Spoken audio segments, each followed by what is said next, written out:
Assalamu alaikum wa rahmatullahi wa barakatuhu. Dear students, today we will discuss last chapter of the organic chemistry of class 12th, that is chemistry in everyday life. तो बेटा इस chapter में मैंने सीधे आपको थोड़े से short answer भी वहीं पे दिया है क्योंकि ये बिल्कुल थ्योरेटिकल बेस्ड चैप्टर है, तो यहाँ पे आपको नोट फिर अलग से बनाने में मुश्किलात हो जाते, तो इसीलिए मैंने बेटा कुछ शॉर्ट पॉइंट्स ने नोट्स के तौर पे मैंने आज क्वेश्चंस में सब कुछ वहीं से दिया है। तो सबसे पहला क्वेश्चन हम आज डिस्कस करेंगे, that's what are antacids, give some examples of antacids. बेटा अच्छा इंपॉर्टेंट क्वेश्चन है, तो आज हमें पढ़ना है बेटा एंटासिड्स के बारे में। एंटासिड्स क्या होते हैं और कुछ एग्जांपल्स एंटासिड्स के। तो सबसे पहले बेटा यहां पे सब कुछ लिखा है, तो मैं इस थ्योरी को एक्सप्लेन करूंगा आपको। सबसे पहले अगर हम देखेंगे बेटा एंटासिड्स क्या होते हैं, तो सबसे पहली बात, जो हमारा स्टोमक होता है बेटा, over production of acid in the stomach. जब ओवर प्रोडक्शन होती है बेटा एसिड की स्टोमक के अंदर, it causes irritation and pain. उससे क्या होता है बेटा, इरिटेशन एंड पेन होती है जब ओवर प्रोडक्शन ऑफ एसिड होती है स्टोमक के अंदर। तो उसके लिए जो हम मेडिसिन यूज करते हैं बेटा, उनको हम बोलते हैं एंटासिड्स। और एंटासिड सबसे पहले जो हम यूज करते थे एंटासिड, वो हम यूज करते थे सॉल्यूशन ऑफ सोडियम बाइकार्बोनेट, या तो बेटा हम यूज करते थे सबसे पहले mixture of aluminium hydroxide, mixture of aluminium hydroxide and magnesium hydroxide. जो ये हाइड्रोक्साइड्स होते थे बेटा, ये बेटर अल्टरनेटिव थे क्योंकि ये जो सोडियम बाइकार्बोनेट सॉल्यूशन थी, ये स्टोमक के अंदर सॉल्युबल होता था, तो उससे क्या होता था, इससे और ओवर प्रोडक्शन ऑफ एसिड होती थी बेटा, यानी it triggers even more acid in the stomach. तो इसीलिए पहले जमाने में तो ये यूज करते थे एज एंटासिड। तो यहां पर लिखा है बेटा, over production of acid in the stomach causes irritation and pain, in severe cases ulcers are developed. तो कुछ केसों में बेटा अल्सर्स डेवलप होते थे, तो फिर उसको हमें रिमूव करना पड़ता था स्टोमक से। तो बेटा उसके बाद मैंने क्या, only treatment for antacid only treatment for acidity was administration of antacids. तो एंटासिड्स से बेटा हम ये ओवर एसिडिटी को न्यूट्रलाइज करते थे। तो कुछ एंटासिड सीधे आप याद रखो जो यहां पे दिया है, तो सीधे बेटा सेमिटाइडीन, इसका टिगामैट बोलते हैं, cimetidine. You can shortly write it TC, take care के तौर पे आप इसको याद रख सकते हो, टेगामैट या सेमिटाइडीन। और भी एक होता है दैट्स कॉल्ड रेंटाडीन या जेंटैक बोलते हैं उससे। तो सीधे आप इसको याद रखोगे बेटा, रेनिटाइडीन और जेंटैक, ये एंटासिड आपके एग्जांपल्स है इसके बेटा। तो उसके बाद हम देखेंगे क्वेश्चन नंबर सेकंड क्या है, what are tranquillisers, give some examples. तो सबसे पहले बात करेंगे बेटा, आप इसको स्क्रीनशॉट ले सकते हो, मैं इसी चीज को एक्सप्लेन कर रहा हूं। अगर ट्रैंक्विलाइजर्स की बात करेंगे, ट्रैंक्विलाइजर्स क्या होते हैं, they are actually neurologically active drugs. ये न्यूरोलॉजिकली एक्टिव ड्रग्स होते हैं बेटा। और ये ट्रैंक्विलाइजर्स कब हम यूज करते हैं, they are actually used for the stress. जब किसी पर्सन को सिट्रस होता है, माइल्ड टेंशन होता है, डिप्रेशन होता है, एंजाइटी होती है बेटा, हाइपरटेंशन होता है, तो उस केस में जो भी हम मेडिसिन यूज करते हैं, वी कॉल दीज ड्रग्स और मेडिसिन एज ट्रैंक्विलाइजर्स। तो ट्रैंक्विलाइजर्स का रोल इंपॉर्टेंट होता है बेटा। तो अब हम इंपॉर्टेंट कुछ ट्रैंक्विलाइजर सीखेंगे, कौन सा ट्रैंक्विलाइजर आपको याद होना चाहिए। और एक इंपॉर्टेंट चीज बात, ये ट्रैंक्विलाइजर्स जो होते हैं, they are the main constituents of sleeping pills. जो स्लीपिंग पिल्स होते हैं तो उनके मेन कॉन्स्टिट्यूएंट्स होते हैं। हम जानते हैं बेटा एक केमिकल होता है हमारे बॉडी के अंदर, उस केमिकल का नाम है नॉरएड्रेनालिन। वो क्या करता है, that helps in the role in the mood change. तो मूड चेंज में वो बेटा रोल प्ले करता है। अगर उस केमिकल की लेवल कम हो जाती है, नॉरएड्रेनालिन की अगर उस केमिकल की अगर बेटा लेवल कम हो जाती है हमारे बॉडी के अंदर, तो उस पर्सन को एक डिजीज होती है, we call that disease as depression. तो डिप्रेशन के लिए जो हम ट्रैंक्विलाइजर यूज करते हैं, वो यहां पे बेटा लिखा है, डिप्रेशन के लिए हम यूज करते हैं इप्रोनियाजिड। यहां पे लिखा होगा बेटा, ये है, दिस इज माई ट्रैंक्विलाइजर जो हम डिप्रेशन के लिए यूज करते हैं, इप्रोनियाजिड, ये याद रखना बेटा। एंड फिनालिजीन, इप्रोनियाजिड एंड फिनालिजीन, these are बेटा chemicals used for the depression, they are antidepressants।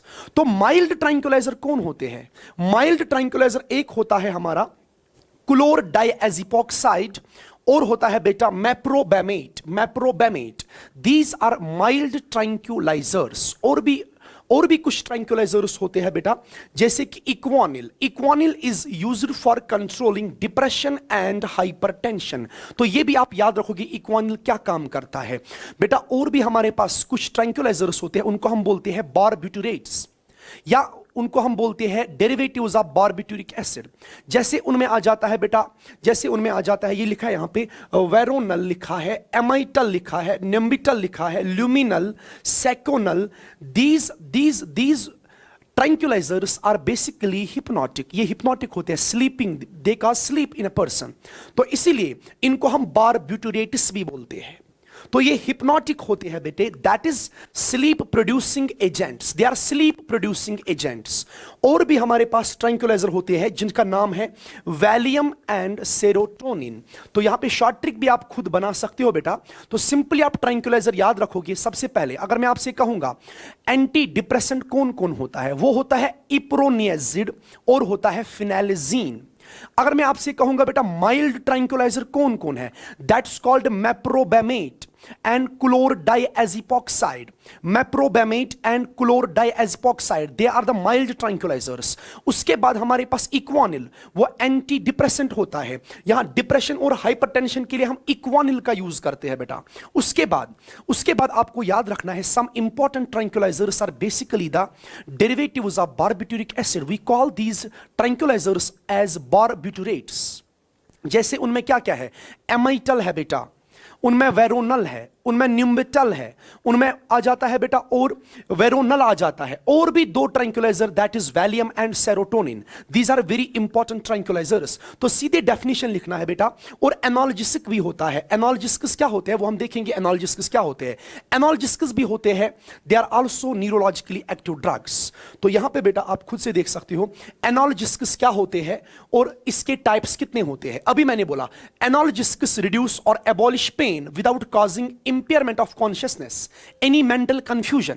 तो यहां पे ये एनाल्जेसिक्स क्या होते हैं, they are actually the pain killers, they are the pain killers। you have to simply 3 marks का क्वेश्चन आएगा बोर्ड में, तो आपको सिंपली इसका आंसर इसी तरीके से लिखना है बेटा। तो अगर हम देखेंगे ये जो एनाल्जेसिक्स होते हैं, पेन किलर्स होते हैं, ये 2 टाइप्स के होते हैं। नॉन नार्कोटिक, इनको हम नॉन एडिक्टिव बोलते हैं, they don't cause any addiction to a person. तो इसीलिए अगर हम देखेंगे एस्प्रिन होता है very important and paracetamol. Aspirin and paracetamol they belong to this non narcotic analgesic. ये क्या करते हैं बेटा, these drugs they also act as antipyretics. जो एस्प्रिन होता है और ये जो पैरास्टिमोल होता है बेटा, ये एंटीपायरेटिक भी बिहेव करता है। It can act antipyretic, it can reduce the body temperature also. ये पेन को भी रिलीव करता है और बॉडी टेम्परेचर को भी लोअर डाउन करता है। तो इनको बोलते हैं एंटीपायरेटिक्स। तो ये जो एस्प्रिन है, एस्प्रिन के बहुत सारे और प्रॉपर्टीज होते हैं बेटा। तो इसको हम प्रिवेंशन ऑफ हार्ट अटैक में भी यूज करते थे, because it has anti blood coagulating action. तो anti blood coagulating action aspirin finds use in prevention of the heart attacks. तो ये पॉइंट भी इंपॉर्टेंट है, ये इसमें आप याद रखोगे। तो अब सीधे नार्कोटिक क्या होते हैं बेटा, नार्कोटिक एनाल्जेसिक्स ये एडिक्टिव होते हैं, they cause addiction to patient. जैसे कि आप जानते हो बेटा मॉर्फिन होता है, इसमें हीरोइन आता है, इसमें कोडीन आता है। लेकिन ये जो नार्कोटिक एनाल्जेसिक्स होते हैं ये पेन किलर्स होते हैं, बट दे आर एडिक्टिव। जैसे कि एग्जांपल आप याद रखोगे मॉर्फिन, हीरोइन, कोजीन, इनको कभी कभार हम ओपिएट्स भी बोलते हैं। They are also known as opiates. क्योंकि बेटा ये ड्रग्स हम किसके लिए यूज करते हैं, they are actually used for the post operative pains. They are used for the cardiac pains. Cardiac pains के लिए यूज होते हैं। They are used for the pains of terminal cancer. तो ये होते हैं बेटा नार्कोटिक ड्रग्स। उसके बाद देखेंगे another question is what are bactericidal and bacteriostatic antibiotics. सीधे इसमें आपको याद रखना है, आप जानते हो बेटा एंटीबायोटिक्स क्या होते हैं? They are actually anti microbial drugs. वो एंटी माइक्रोबियल ड्रग्स होते हैं, यानी ड्रग, वो डिजीज जो होती है बेटा, प्रोड्यूस होती है किससे? बैक्टीरिया से, फंगे से होती है बेटा, पैरासाइट से होती है। तो उनके लिए जो हम केमिकल कंपाउंड्स यूज करते हैं या मेडिसिन यूज करते हैं, एंटी माइक्रोबियल ड्रग्स का टाइप होता है एक एंटीबायोटिक्स। एंटीबायोटिक्स क्या करते हैं? They are actually used for the treatment of the infections. तो इसमें दो टाइप होते हैं जनरली। आप एंटीबायोटिक याद रख सकते हो, प्रोंटोसिल। प्रोंटोसिल जो होता है, this is important antibiotic, prontosil. तो प्रोंटोसिल याद रखोगे। Arsphenamine, arsphenamine, arsphenamine, arsphenamine is also is arsenic, arsenic compound होता है जो कि एंटीबायोटिक की तरह बिहेव करता है। यहां पर बेटा अब जो ये एंटीबायोटिक्स होते हैं हमारे पास, जो इन्फेक्शन को प्रिवेंट करते हैं, ये जनरली दो टाइप्स के हम डिफाइन करते हैं। यहां पे दो टाइप्स के यहां पे इनकी क्लासिफिकेशन होती है। वन इज कॉल्ड बैक्टीरिसाइडल और दूसरे को बोलते हैं बैक्टीरियोस्टैटिक। बैक्टीरिसाइडल क्या होता है? Bactericidal they generally kill the microbes. ये बैक्टीरियोस्टैटिक क्या होता है? They generally stop the growth of the microbes. और ये जो बैक्टीरिसाइडल होता है, इसके तीन एग्जाम्पल आपको याद रखने, काफी इंपॉर्टेंट। आप ऐसे याद रखोगे, PAO, पाओ, PAO। पी क्या होता है? Penicillin. Penicillin is bactericidal. Amino glycosides, amino glycosides. Ofloxacin, ofloxacin यहां पे आता है, ये ओफ्लॉक्सिन आता है बेटा यहां पे। और यहां पर अगर देखेंगे बैक्टीरियोस्टैटिक क्या होता है? It is erythromycin, tetracycline, chloramphenicol, chloramphenicol. तो दीज आर बैक्टीरिसाइडल, PAO। यहां पर याद रखोगे ETC, एटसिट्रा। यहां पे erythromycin, tetracycline and chloramphenicol. These are bacteriostatic antibiotics. Very simple, इतना ही लिखना है बेटा आपको। और उसके बाद हम देखेंगे next question, that's what are antiseptics and disinfectants. Antiseptics बेटा क्या होते हैं? एंटीसेप्टिक्स और डिसइंफेक्टेंट्स ये भी एंटी माइक्रोबियल ड्रग्स होते हैं। लेकिन जिस तरह हम एंटीबायोटिक्स को बेटा लेते हैं, खाते हैं, तो ये एंटीसेप्टिक्स को हम अप्लाई करते हैं। दीज ड्रग्स और these anti microbial drugs are generally applied on the wounds, cuts, ulcers. तो हम इनको अप्लाई करते हैं ह्यूमन टिश्यूज पे, उनको हम बोलते हैं एंटीसेप्टिक्स। और डिसइंफेक्टेंट्स क्या होते हैं बेटा? डिसइंफेक्टेंट्स भी एंटी माइक्रोबियल ड्रग्स ही होते हैं, but they are applied to the inanimate objects like drainage system, like you apply these compounds on your instruments, है ना बेटा? तो फ्लोर्स पे हम जो अप्लाई करते हैं मतलब एंटी माइक्रोबियल ड्रग्स, उन्हीं को हम बोलते हैं बेटा डिसइंफेक्टेंट्स। तो यहां पे ये सब चीजें लिखी है, तो हम सीधे याद रखेंगे एंटीसेप्टिक्स के example.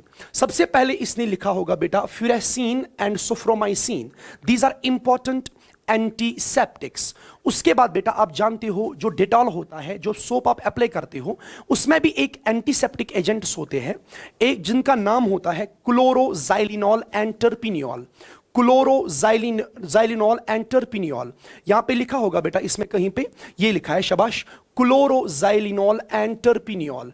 These mixture create the Dettol as an antiseptic agent. और यहां पे जो बिथियोनॉल होता है, बिथियोनल भी कहते हैं इसे, और बिथियोनॉल ये क्या होता है? ये एक केमिकल कंपाउंड होता है जो हम सोप्स में ऐड करते हैं फॉर देयर एंटीसेप्टिक प्रॉपर्टीज। तो इसका स्क्रीनशॉट भी आप ले सकते हो और इसको इसी तरीके से आप याद रखोगे। और iodine, iodine is powerful antiseptic.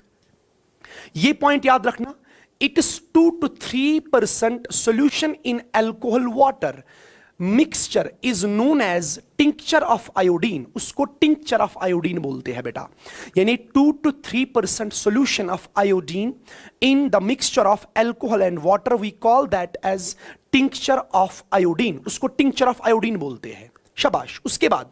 उसके बाद इट इज अप्लाइड ऑन वोंड्स, ये ऑब्वियसली है बेटा, ये वोंड्स पे हम अप्लाई करते हैं। Iodoform is also N antiseptic. For wands, boric acid जो होता है इसकी dilute solution boric acid is an important antiseptic for eyes. तो ये एंटीसेप्टिक आईज के लिए होता है। यहां पर देखो बेटा डिसइंफेक्टेंट्स की example, same substance can act as disinfectant as well as antiseptic, it depends upon the concentration. अगर हम कंसंट्रेशन कम रखेंगे तो वो एंटीसेप्टिक भी बिहेव कर सकता है, हम उसको ह्यूमन टिश्यूज पे अप्लाई कर सकते हैं। लेकिन बेटा अगर आपने कंसंट्रेशन बढ़ा दिया तो उसको ह्यूमन टिश्यूज के लिए हम अप्लाई नहीं कर सकते हैं, क्योंकि that cause damage to human tissues and that substance can act as disinfectant. तो अगर हम एग्जांपल देंगे 0.2% सॉल्यूशन ऑफ फिनॉल, जो फिनॉल की बेटा 0.2% सॉल्यूशन होती है, 0.2% solution of phenol is an antiseptic while as it is 1% solution is disinfectant। ये आप याद रख सकते हो, काफी इंपॉर्टेंट पॉइंट है। Chlorine in the concentration of 0.2 to 0.4 ppm, chlorine की solution 0.2 to 0.4 ppm solution acts as a disinfectant. उसके बाद बेटा sulphur dioxide in very low concentration is also an important disinfectant. तो यहां पे आप याद रख सकते हो एंटीसेप्टिक्स की स्मॉल सी डेफिनेशन और यहां पे बेटा डिसइंफेक्टेंट्स की डेफिनेशन और दो एग्जांपल्स आप याद रख सकते हो। तो उसके बाद देखेंगे नेक्स्ट क्वेश्चन हमारा क्या है, give 4 examples of artificial sweetening agents. आप जानते हो बेटा जो नेचुरल स्वीटनर होता है स्क्रोस, बेटा वो कैलोरीज इनटेक को ऐड करता है, तो कुछ पर्सन डायबिटिक पेशेंट्स वो प्रेफर नहीं करता है, तो हम उसके लिए यूज करते हैं आर्टिफिशियल स्वीटनिंग एजेंट्स। तो सीधे इनकी एग्जांपल आप याद रख सकते हो। एक होता है बेटा एस्पार्टेम, एस्पार्टेम होता है, ये लगभग 100 टाइम्स स्वीटनर होता है बेटा। उसके बाद सेकेरिन होता है, सुक्रोलोस होता है, अल्टेम होता है। These are the examples of artificial sweetening agents, artificial sweetening agents. उसके बाद ये लगभग होता है 550 टाइम्स स्वीटनर देन नेचुरल, ये होता है लगभग 600, ये होता है लगभग बेटा 2000 times sweetener than sugar than natural. Aspartame, saccharin, sucralose and alitame, these are the artificial sweetening agents. इसी तरह बेटा आप फूड प्रिजर्वेटिव्स की एग्जांपल याद रखोगे। फूड प्रिजर्वेटिव कौन कौन होता है हमारा, और food preservative is that stable salt, sugar, vegetable oils, sodium benzoate और salts of sorbic acid and propanoic acid, these are examples of food preservatives. बेटा ये बिल्कुल थ्योरेटिकल चैप्टर है, सीधे इसको डेफिनेशन आनी चाहिए और एग्जाम्पल आनी चाहिए। हालांकि आप इसको बायो में मे बी इससे ज्यादा भी पढ़ते हो, लेकिन केमिस्ट्री में बेटा इतना ही आपके लिए इंपॉर्टेंट है। तो उसके बाद देखेंगे जो हमारा लास्ट क्वेश्चन है, इसका आंसर मैंने नहीं लिखा है, तो ये केमिस्ट्री का बेटा लास्ट क्वेश्चन है, last question of chemistry for board. तो मैंने इसका आंसर इसलिए नहीं लिखा है क्योंकि बेटा ये आप क्लास 10th से ही पढ़ के आए हो, सोप्स एंड डिटर्जेंट्स, इसका आइडिया आपको होता है। तो इस क्वेश्चन का आप आंसर खुद करोगे। What is the difference between soaps and detergents, why do soaps not work in the hard water, बेटा इट्स वेरी इजी। तो इससे हमारी पूरी ऑर्गेनिक केमिस्ट्री की बेटा आज जो जितने भी इंपॉर्टेंट क्वेश्चंस थे बोर्ड के लिए हमने सब डिस्कस किए हैं। तो इंशाल्लाह बेटा इंशाल्लाह जितने भी क्वेश्चंस मैंने आपको पढ़ाए organic chemistry of class 12th में, तो लगभग इंशाल्लाह 90 से 100% बेटा यही क्वेश्चंस, इन्हीं क्वेश्चंस में से पेपर होगा इंशाल्लाह, हम यही उम्मीद रखते हैं। तो बेटा आप मेहनत करिए और तब तक आप रहिए बेटा सलामत इंशाल्लाह, और अपने बोर्ड एग्जाम्स में बेटर परफॉर्मेंस दिखाने के लिए बेटा आपकी दुआ, हमारी दुआएं आपके साथ हमेशा रहेंगी। अल्लाह हाफिज।